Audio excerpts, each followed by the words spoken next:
धन्यवाद।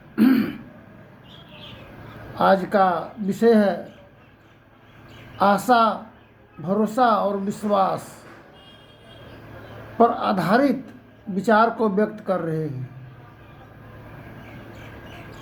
मानव जीवन का मूल आधार आशा, भरोसा और विश्वास पर आधारित है।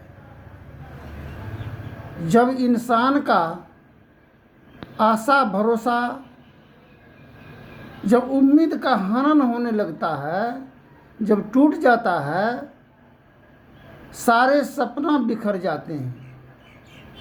उस जगह इंसान का मनोबल टूट जाता है। जिस प्रकार सुंदर भवन का निर्माण करते हैं और आंधी तूफान में जब टूट जाता है तो मकान बनाने वाले निराश हो जाता है, यत्र तत्र भटकने लगते हैं बाल बच्चा। ठीक इसी प्रकार भरोसा, आशा, विश्वास मानव के जीवन में एक ऐसा भवन है जिसमें कितने प्राणी का जीवन का आधार जुड़ा होता है।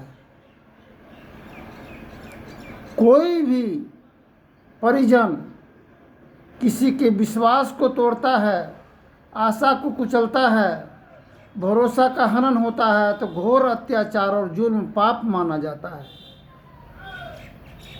हम लोग ध्यान करते हैं, गुरु करते हैं किए क्यों?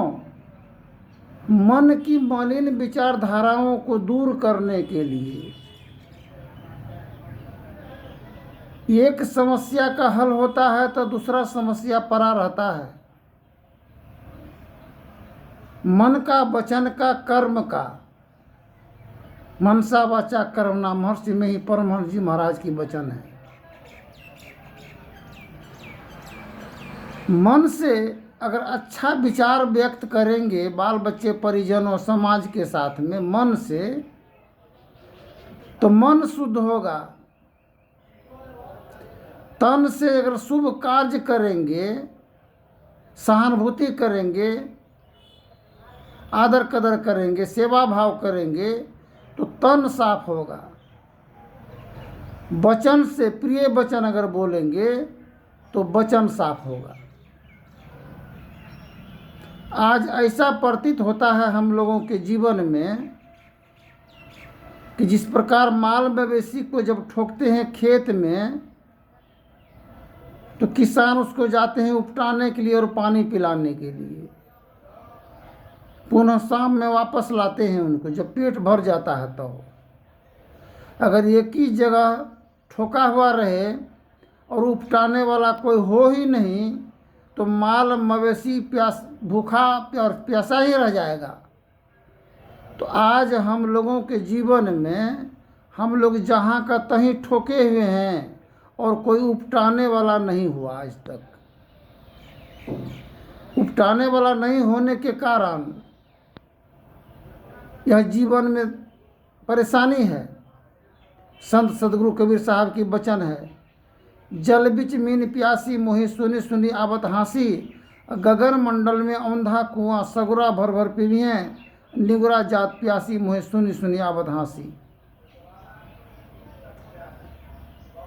तो उपटाने का मतलब यह है कि भूत, भविष्य और वर्तमान हम लोग भूतकाल के चक्रव्यूह में पड़कर अपने जीवन में को रसातल की ओर ले जा रहे हैं।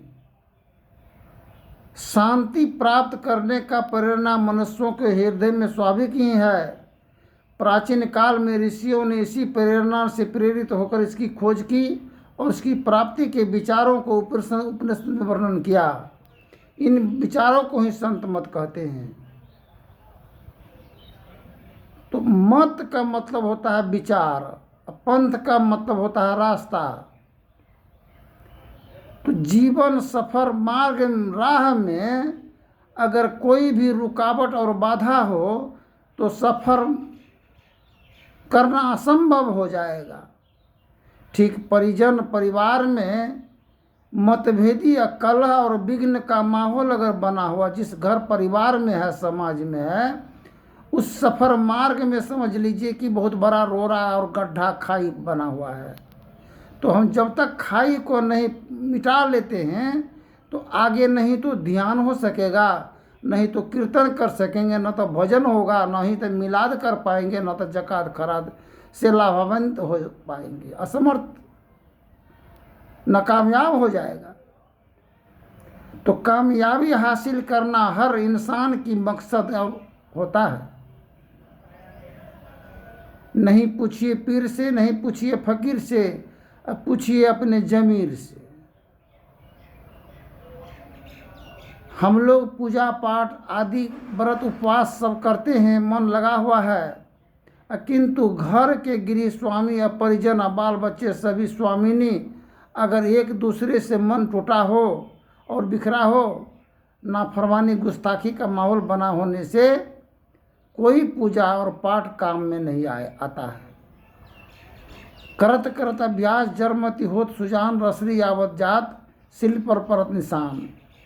जब तक यह जीवन की मार्ग सफर होकर के इस रास्ता से नहीं चलेंगे, एक दूसरे की आशा और विचार भावनाओं का कदर अदब सम्मान नहीं करेंगे, तब तक कामयाबी नहीं मिल सकता है। आज सनातन धर्म मानव विचार युग परिवर्तन और विश्व प्रसारण के संबंध में जो ही दो चार शब्द वाक्यों को आप लोगों के जन जन तक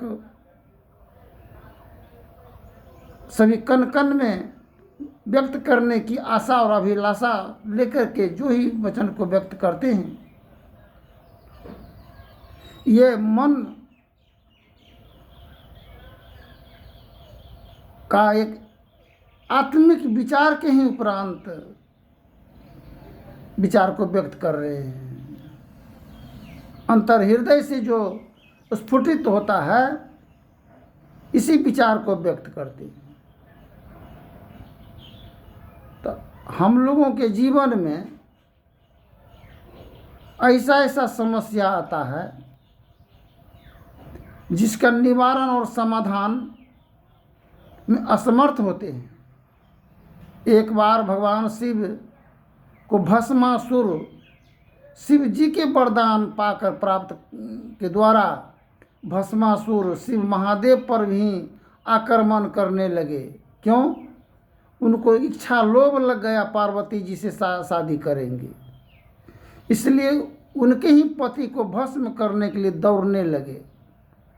भगवान विष्णु सोचिए, ये तो सारे ही पुरुष जाति का हनन और अपमान हो जाएगा, पतन हो जाएगा पुरुष जाति। अब पुरुष जाति का को अपमान और बदनाम करने में, शोषण करने में पुरुष ही लगा हुआ है। अब जान कैसे बचाया जाए? भगवान विष्णु विश्व मोहिनी की रूप धारण करके भस्मासुर को कहे कि उसी प्रकार के नाच करके दिखाइए जिस प्रकार शिव महादेव करते हैं, गरथैया नाच। भस्मासुर अपने ही माथा पर हाथ रख करके जब नाच प्रारंभ किए, अपने जल करके भस्म हो गया। आज हम लोगों के जीवन में यही दशा और दुर्दशा है। हम लोग अपने ही माथे पर अपने हाथ रख करके अपने आप को भस्म हो रहे हैं, तो ध्यान और साधन भजन कैसे होगा? और बाल बच्चा भी उनके साथ भस्म होता जा रहा है। तो हम लोग जान बचाने के लिए निवारण समाधान का एक ही मात्र रास्ता बचा हुआ है कि विश्व मोहिनी रूप को धारण करना होगा, और तभी इस सम्मोहन की जाल और चक्रव्यूह से अपने आप को, जीवन को बचा पाएंगे और परम गति, परम धाम को प्राप्त कर पाएंगे। धन्यवाद। जय हिंद, जय भारत। आगे की प्रसंग में बोलेंगे।